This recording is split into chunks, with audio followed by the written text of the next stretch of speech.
Sertifikasi Dosen Gelombang 1 tahun 2026.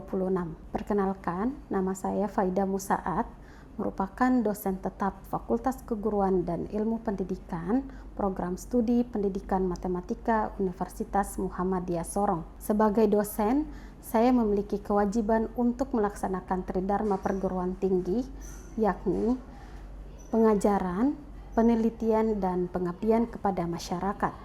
Video ini dibuat dalam syarat melengkapi pengajuan sertifikasi dosen gelombang 1 tahun 2026, yaitu pernyataan diri dosen dalam unjuk kerja Tridharma Perguruan Tinggi PDD UKT-PT, khususnya dalam bidang pengajaran. Pada kesempatan kali ini, saya akan menyampaikan mata kuliah yang saya ampu sebagai contoh dalam video pembelajaran, yakni mata kuliah teori bilangan dengan kode mata kuliah 18 WP 2026 dengan 16 kali pertemuan, 14 kali tatap muka, 1 UTS dan juga UAS. Mata kuliah ini disampaikan secara offline dalam kelas dengan menggunakan metode DEI, delivery, interaksi dan juga assessment, di mana delivery menyampaikan materi secara keseluruhan, kemudian ada interaksi antara dosen dan juga mahasiswa, dan yang terakhir adalah assessment, yaitu proses penilaian dan juga evaluasi. Mata kuliah ini merupakan mata kuliah dasar yang berkaitan dengan bilangan bulat dengan bahan kajian berupa sistem angka, bilangan caca, bilangan bulat, induksi matematika, keterbagian bilangan bulat, bilangan prima, konkorenan, dan juga teori Fermat, Wilson, dan juga Euler. CPL pada mata kuliah ini ada CPL 7, CPL 8, dan juga CPL 9 yang tertuang di dalam RPS, di mana CPL 7 menerapkan konsep dasar pendidikan, metode pedagogik, didaktik, atau konsep matematika menyelesaikan masalah pendidikan matematika. CPL 8 merancang pembelajaran matematika yang strategik, bermakna, dan juga implementasi. CPL 9 mempraktikkan pembelajaran matematika berdasarkan pengetahuan pedagogik didaktik yang tepat. Capaian pembelajaran mata kuliah atau CPMK yang pertama, CPMK 1, mahasiswa mampu menjelaskan konsep bilangan bulat. CPMK 2, mahasiswa mampu menerapkan konsep-konsep bilangan bulat. CPMK 3, mahasiswa mampu menganalisis menerapkan konsep teori bilangan bulat. Dan CPMK 4, mahasiswa mampu menyusun dan mempresentasikan penyelesaian masalah berbasis teori bilangan bulat. Adapun tujuan pembelajaran, yang pertama, mahasiswa mampu memahami konsep-konsep bilangan bulat. Yang kedua, mahasiswa mampu menganalisis sifat-sifat bilangan bulat. Yang ketiga, mahasiswa mampu menerapkan konsep-konsep bilangan bulat. Yang keempat, mahasiswa mampu mengintegrasikan konsep-konsep teori bilangan bulat ke dalam pembelajaran matematika. Dan yang kelima, mahasiswa mampu mengkomunikasikan hasil analisis, pembuktian, dan penyelesaian masalah teori bilangan bulat secara lisan maupun tertulis menggunakan bahasa atau notasi yang tepat. Adapun bahan kajian pada mata kuliah ini, yang pertama ada sistem angka, yang kedua ada bilangan caca, yang ketiga ada bilangan bulat, yang keempat ada induksi matematika, yang kelima ada keterbagian bilangan bulat, yang keenam bilangan prima, yang ketujuh kekongruenan, dan yang kedelapan teori Fermat, Wilson, dan juga Euler. Referensi yang digunakan pada mata kuliah teori bilangan ada dua. Yang pertama, buku pengenalan teori bilangan oleh Muhammad Arif Tiro, dan juga buku teori bilangan oleh Wildan Mahmuda. Aspek penilaian dalam mata kuliah ini ada kehadiran 15%, tugas individu 15%, tugas kelompok 20%, UTS 20%, dan juga UAS 30%. Metode yang digunakan yang pertama ada presentasi, kemudian ada problem based learning. Oke, bismillahirrahmanirrahim. Assalamualaikum warahmatullahi wabarakatuh. Dan selamat sore semuanya. Apa kabar hari ini? Oke, adik-adik, kembali lagi sama Ibu. Di pertemuan hari ini kita akan membahas tentang induksi matematika. Sebelum itu Ibu absen dulu ya. Agustina Tahoba, Wode Mawarni. Oke, pertemuan sebelumnya kita bahas tentang apa? Bilangan bulat. Apa saja yang sudah kita bahas di bilangan bulat? Ada terdiri dari dua bilangan, yaitu terdiri dari bilangan negatif dan bilangan positif. Terdiri dari bilangan negatif dan juga bilangan positif. Nah, lanjutannya kita akan membahas tentang materi induksi matematika. Nah, tujuan dari mahasiswa mempelajari induksi matematika yang pertama, mahasiswa dapat menjelaskan konsep dasar induksi matematika. Kemudian yang kedua ada mengidentifikasi basis induksi, hipotesis induksi, dan langkah induksi. Kemudian yang ketiga ada menganalisis serta membuktikan pernyataan matematika menggunakan metode induksi matematika. Dan yang terakhir, mahasiswa mampu menyajikan hasil pembuktian secara sistematis dan logis. Apa itu induksi matematika? Silakan. Induksi matematika adalah metode untuk menentukan kebenaran. Metode pembuktian. Metode pembuktian yang digunakan untuk menentukan kebenaran. Oke, yang digunakan untuk menentukan kebenaran. Iya. Ada lagi?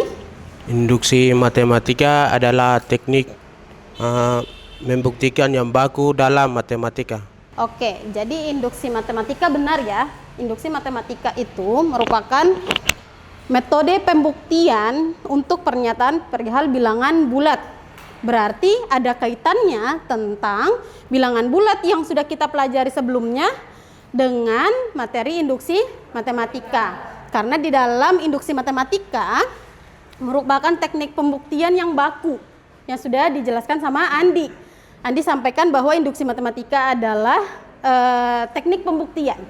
Nah, artinya di sini kita akan membuktikan tentang bilangan bulat.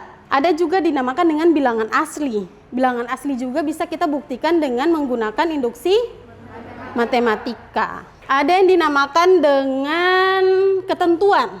Ketentuan dalam pembuktian induksi matematika. Yang pertama ada N sama dengan 1.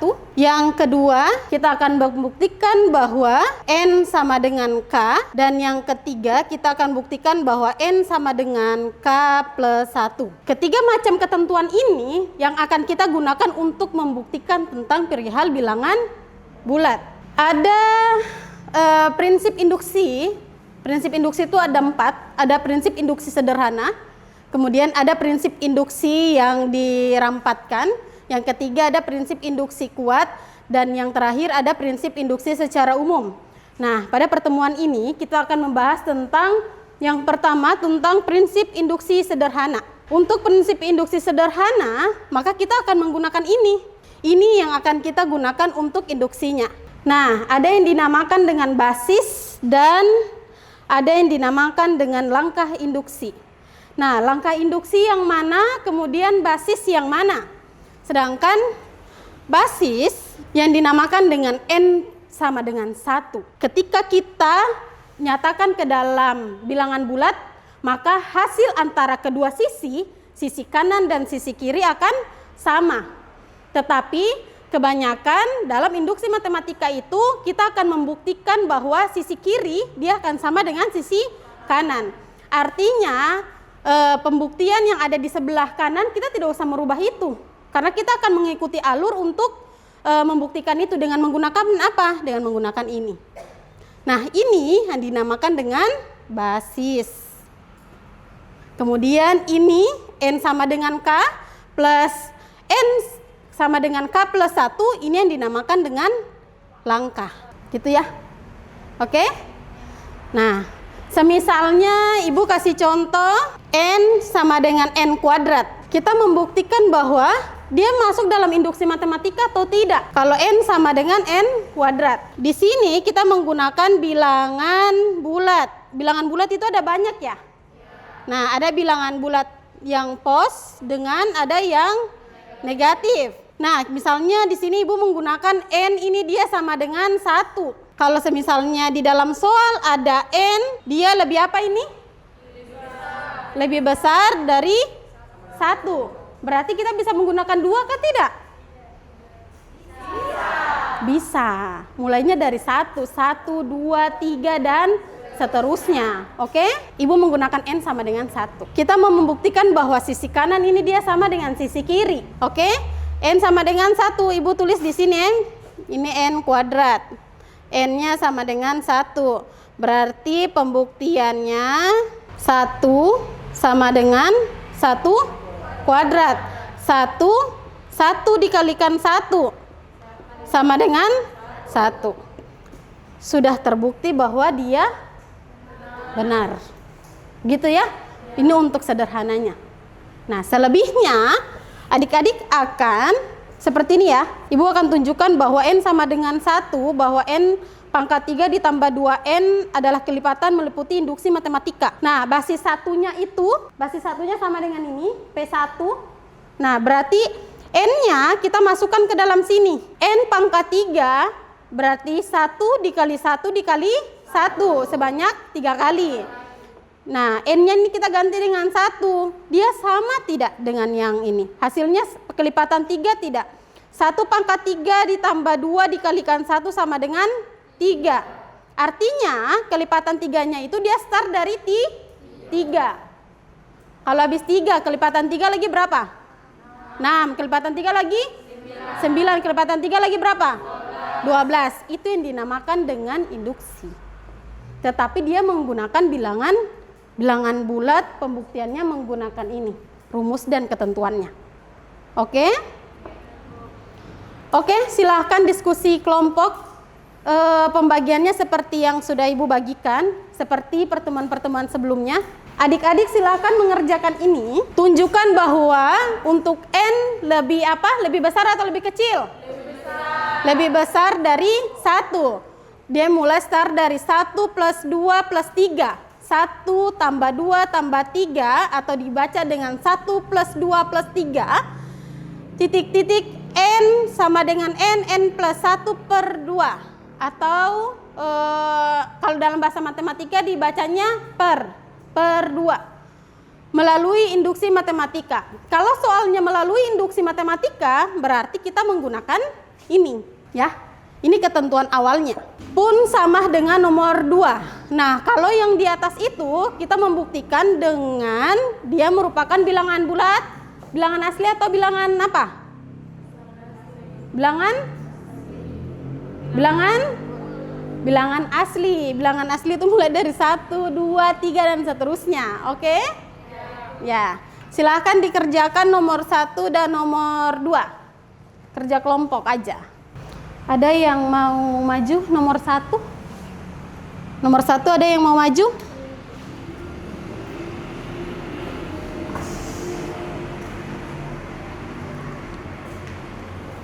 Untuk nomor 2 ada yang mau?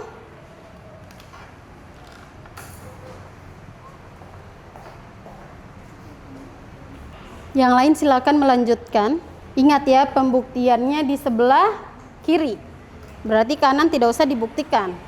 Oke, silakan dijelaskan. Baik, di soalnya kan terlihat bahwa tunjukkan bahwa untuk N lebih besar sama dengan 1 dari deret bilangan 1 tambah 2 tambah 3 sampai suku ke N sama dengan N dalam kurung N tambah 1 per 2. Nah, dalam induksi matematika kan ada 3 langkah tadi. Kita masuk di langkah yang pertama itu langkah basis. Kita mau buktikan bahwa N sama dengan 1 itu terbukti benar. Jadi kita substitusikan angka 1 ke dalam rumus ini. Kita masukkan 1, N-nya kita ganti dengan 1. Kita jumlahkan hasilnya menjadi 1, ruas kiri dan ruas kanan sama, maka langkah basis ini terbukti benar.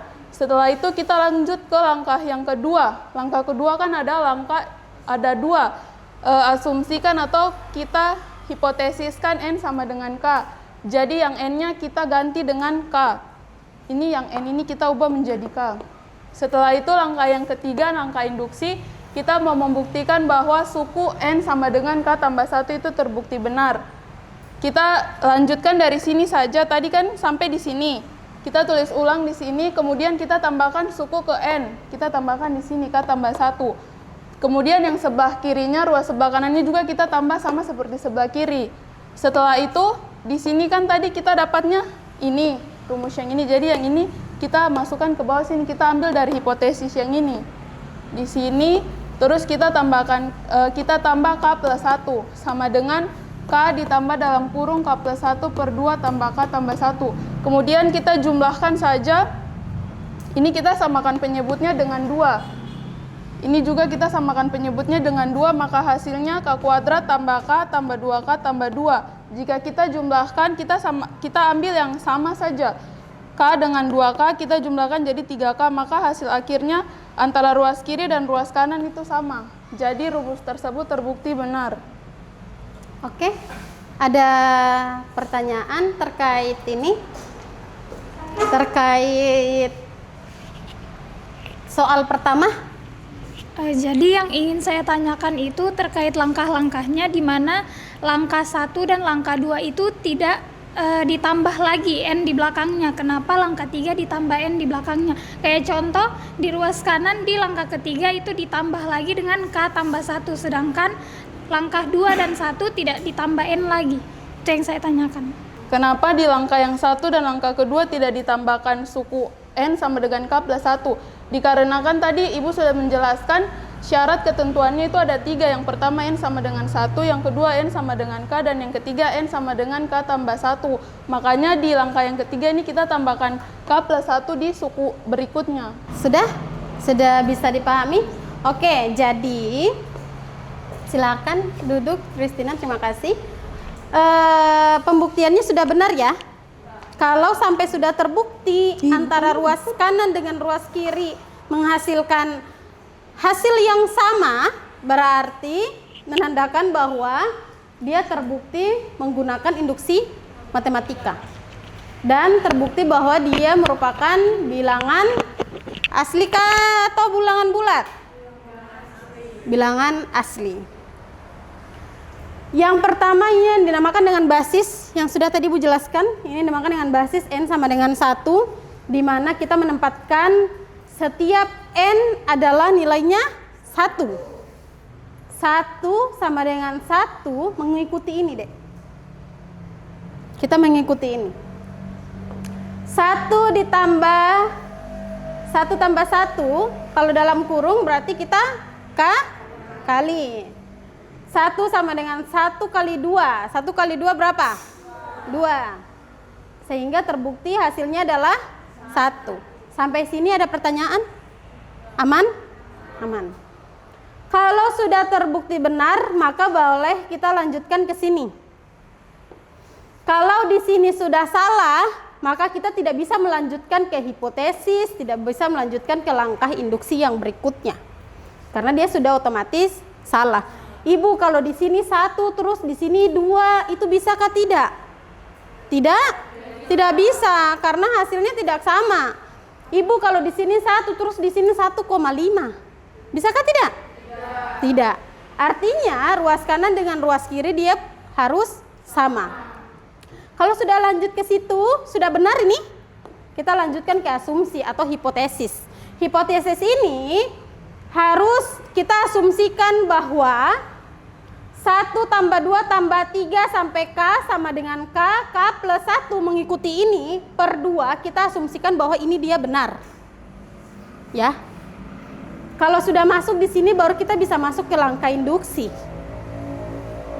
Langkah induksi menggunakan N sama dengan K plus 1. Kalau tadi ini menggunakan N sama dengan K, maka langkah induksi menggunakan N sama dengan K plus 1. Semua yang ada nilai K-nya ini kita ganti. Ada nilai N-nya kita ganti dengan K plus 1. Kita tuliskan lagi kembali sampai dengan K baru K plus 1. Kenapa? Karena kita anggaplah seperti 1, 2, 3 sebelum angka 5 pasti ada angka 4. Sebelum angka 5 ada angka 4, makanya kenapa ditulis K sama dengan K plus 1. Dituliskan lagi kembali, sehingga kita bisa menggunakan ini. Hasilnya 1 plus 2 plus 3 sama dengan K plus 1 ini yang akan kita gunakan untuk pembuktian langkah berikutnya sampai hasilnya begini. Ya, aman sampai sini? Aman. Oke, lanjut di nomor 2. Oh sudah ya, oke. Baik, masuk di soal kedua, buktikan dengan menggunakan induksi matematika bahwa Oke. untuk setiap bilangan bulat positif n lebih besar dari 1. Ulangi. Masuk di soal kedua, buktikan dengan menggunakan induksi matematika bahwa untuk setiap bilangan bulat positif n lebih besar 1 yang dimana 1 tambah 3 tambah 5 tambah titik-titik tambah 2n kurang 1 sama dengan n kuadrat. Jadi di sini ada 3 langkah penyelesaiannya, terdiri dari 3 langkah. Yang pertama kita buktikan bahwa n sama dengan 1 benar. Yang kedua kita asumsikan bahwa n sama dengan k. Dan yang ketiga kita buktikan bahwa n sama dengan k tambah 1 benar. Jadi kita masuk di langkah pertama, kita buktikan bahwa n sama dengan 1 benar, kita tulis kembali. Jadi n ini kita ganti menjadi 1, jadi 2 kali 1 kurang 1 sama dengan 1 kuadrat, menghasilkan hasil dari 2 kali 1 kurang 1, hasilnya ini. Jadi kita perhatikan yang di sini saja. Karena ruas kiri dan ruas kanan sama-sama 1, jadi rumus n sama dengan 1 terbukti benar. Langsung masuk di langkah kedua, kita asumsikan bahwa n sama dengan k. Jadi n-nya itu kita ganti dengan k menjadi 2k kurang 1 sama dengan k kuadrat.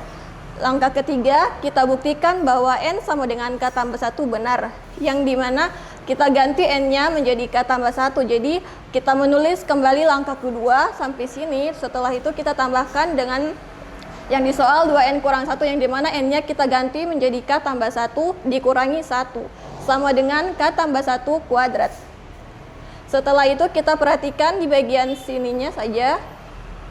Setelah itu kita jumlahkan 2k di 2k kurang 1 tambah 2k kali 2 kurang 1 menghasilkan k kuadrat tambah 2k tambah 1 sama dengan k tambah 1 kuadrat. Sehingga kita menulis kembali k kuadrat tambah 2k tambah 1 sama dengan k kuadrat tambah 2k tambah 1. Yang dimana ruas kiri sama dengan ruas kanan sama. Jadi rumus n sama dengan k tambah 1 terbukti benar. Oke, yang nomor 2 bagaimana? Ada yang mau bertanya tentang yang nomor 2? Baik, di situ kan terdapat dalam kurun K plus 1 pangkat 2. Kenapa bisa menghasilkan K kuadrat plus 2K tambah 1? Kita kalikan masuk k kuadrat dan k kali 1, 1 kali k dan 1 kali 1. Jadi menghasilkan k kuadrat ditambah k ditambah 1 sehingga menghasilkan k kuadrat ditambah 2k Bisa? Jadi adik-adik yang tadi ditanyakan sama Rizka itu pemfaktoran ya. Jadi kalau semisalnya k plus 1 kuadrat itu berarti dia ada 2 ya kan? Dia akan seperti ini, k plus 1 k plus 1 karena dia kuadrat ya. Jadi dia ada kalau di matematika disebut dengan pemfaktoran. Pemfaktoran ini sudah pernah dipelajari sebelumnya, sehingga kalau seperti ini ketika kita mengali masuk kali masuk hasilnya akan menjadi seperti ini. Sehingga ketika adik-adik mengerjakan soal sampai ke sini saja sudah bisa dinyatakan benar. Tetapi kalau adik-adik menjabarkan sampai ke sini, maka itu pun juga dikatakan benar, ya, karena hasil yang kanan dan hasilnya kiri sama, ya, begitu ya. Oke, terima kasih. Tugasnya akan Ibu kirim ke grup. Selanjutnya, oke, kesimpulan dari pertemuan kita tentang induksi matematika, ada yang bisa? Kesimpulan dari induksi matematika adalah dengan menggunakan induksi matematika, pembuktian suatu pola atau rumus menjadi lebih sistematis, logis, dan efisien tanpa harus memeriksa setiap bilangan satu persatu. Sekian. Oke ya, jadi pembuktiannya itu kita bisa menyimpulkan bahwa induksi matematika ini suatu cara yang digunakan untuk mempersingkat kita untuk mencari atau membuktikan bahwa dia benar, ya. Jadi dengan menggunakan ketentuan tadi, ada basis, ada hipotesis, dan juga ada langkah induksi. Sehingga adik-adik tidak perlu menghitung lagi satu-satu. Semisalnya 1 ditambah 3 ditambah 5, kita mau menghitung lagi ke baris berikutnya, dia betulkah tidak ya, dia bilangan asli. Nah, kalau misalnya dia bilangan asli, berarti kita harus menggunakan ini kalau di dalam induksi matematika. Oke, saya rasa cukup ya dari pertemuan kita. Saya tutup pertemuan kita dengan melafazkan hamdalah. Alhamdulillahirabbil alamin. Assalamualaikum warahmatullahi wabarakatuh dan selamat sore. Waalaikumsalam warahmatullahi wabarakatuh.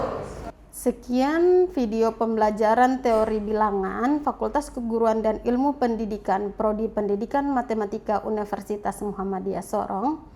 Semoga menjadi pertimbangan baik dalam proses penilaian sertifikasi dosen tahun 2026. Terima kasih. Wassalamualaikum warahmatullahi wabarakatuh.